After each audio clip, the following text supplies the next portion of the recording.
Bienvenue à cette deuxième partie d'une émission qui tout d'abord se voulait un événement ponctuel, en vous parlant bien simplement de mon mea culpa. Dans le fond, c'était un mea culpa très personnel. Eh bien, il y a une deuxième partie où je vais continuer à vous parler de cette deuxième version d'X-Wing 2.0 qui est attendue cet automne. X-Wing miniature passe à X-Wing. X-Wing, le jeu de figurines, ce nom-là en français. X-Wing, tout simplement. Les 3 co-développeurs d'X-Wing chez FFG nous ont dit on ne voulait pas donner l'impression que le jeu changeait, que c'est un autre jeu. Ce qui n'est pas le cas, hein. X-Wing, tout court. C'est le jeu X-Wing qui aurait dû être depuis le début. Pas moi qui le dis, c'est eux. Je vous ai parlé dans la première partie de certaines cartes majeures qui disparaissaient complètement, dont repousser les limites, push de limite, instinct de vétéran. Instinct de vétéran qui venait changer la valeur de pilotage. Tout ça est un petit peu dur à suivre sur le plateau. Et ça aussi, c'est dans un esprit, disent-ils, d'épurer, de rendre le jeu plus simple à suivre aussi pour tout le monde. J'aurais dû bouger avant toi, c'est vrai, j'ai instinct de vétéran, c'était 7 que j'avais, c'était pas 5. Tout ça vient se clarifier. Ça pouvait devenir un peu difficile à suivre, un peu gossant. Bon, je sais qu'il vous a dit que gossant, ça voulait dire gosser, adapter. Vous avez dit ça dans le premier vidéo pour les amis français. Alors, gosser aussi, et c'est là que devient... Ouais, ils sont fous, ces Québécois. Gosser peut être aussi gosser dans le sens de irritant. Irritant, dérangeant. C'était gossant avec instinct de vétéran. C'est gossant. Ça me gosse. On le sait, vous, les gosses, c'est les enfants. Puis nous, les gosses, au Québec aussi, ça peut être autre chose, mais... Nouvelle phase, il y avait la phase de préparation, il y avait la phase d'activation, il y avait la phase de combat, et il y avait une espèce de phase de dénouement. Et maintenant, juste avant la phase d'activation, une phase pour déployer tout ce qui est largage de bombes. Alors, il y a une petite phase juste avant qu'on bouge notre vaisseau, l'activation, même dans laquelle il y aura sans doute plein de petites choses, plein de petites améliorations, plein de cartes futures qui viendront s'insérer avec une modification et quelque chose à faire dans cette phase-là. Les tourelles.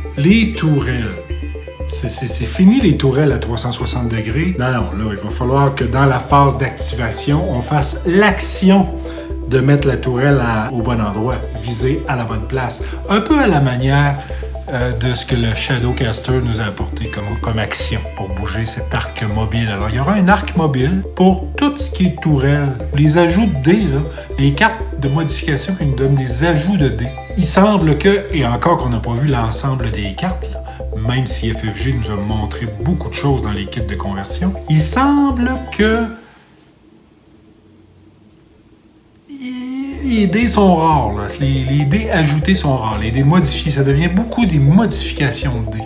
La force, prenons l'exemple de notre ami Luc, qui a bien sûr la force, mais de base, c'est quelque chose qu'on peut dépenser. Dans le cas de Luc, c'est 2.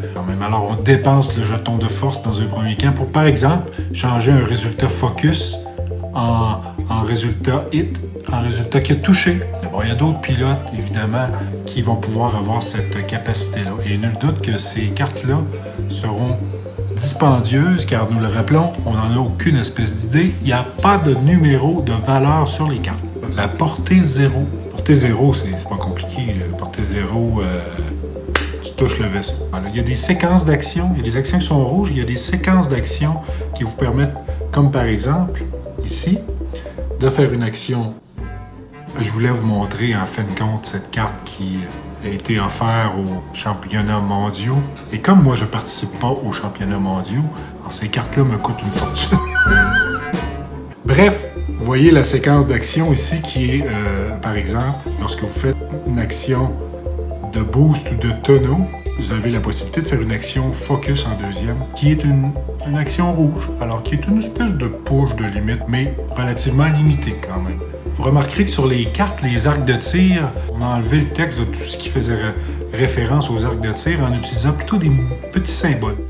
Quand on parle du fameux arc spécial Bullseye, ben encore là, c'est le petit symbole qui est utilisé à ce moment-là. 200 points, hein? 200 points maintenant, nos squads. C'est gossant un peu. Vous voyez, c'est le même gossant que tantôt. Là. Que chose vous a dit, là.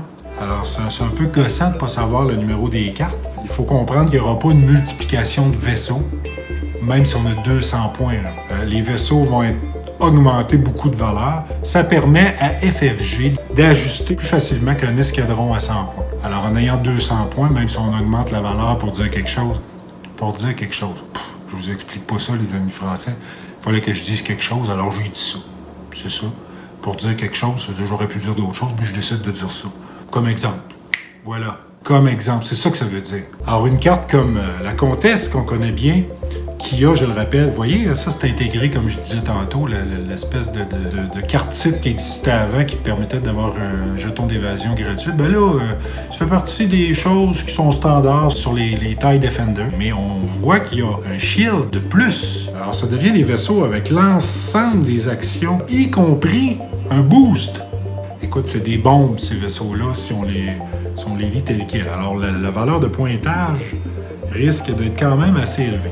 Il y a un nouveau jeton de charge. Beaucoup d'armes secondaires utilisent ces jetons de charge-là. On pense aux droïdes qui ont certaines capacités. Par exemple, le R2 Astromech, qui a 2 charges, permet 2 fois de faire cette habilité qui est d'après avoir révélé votre manœuvre. On peut dépenser un jeton charge et on gagne, évidemment, un jeton de désarmement. On ne peut pas attaquer au tour suivant, mais on peut récupérer un shield. On sait qu'il y a des cartes d'amélioration qui permettent de récupérer des charges. En fait, ce qu'il faut retenir, c'est que la version 2 de X-Wing semble être intéressante. La volonté était de balancer beaucoup au niveau des FFG. Ce que ça veut dire, c'est que c'est le pilotage qui sera remis comme valeur importante. Donc, il faudrait être un bon pilote.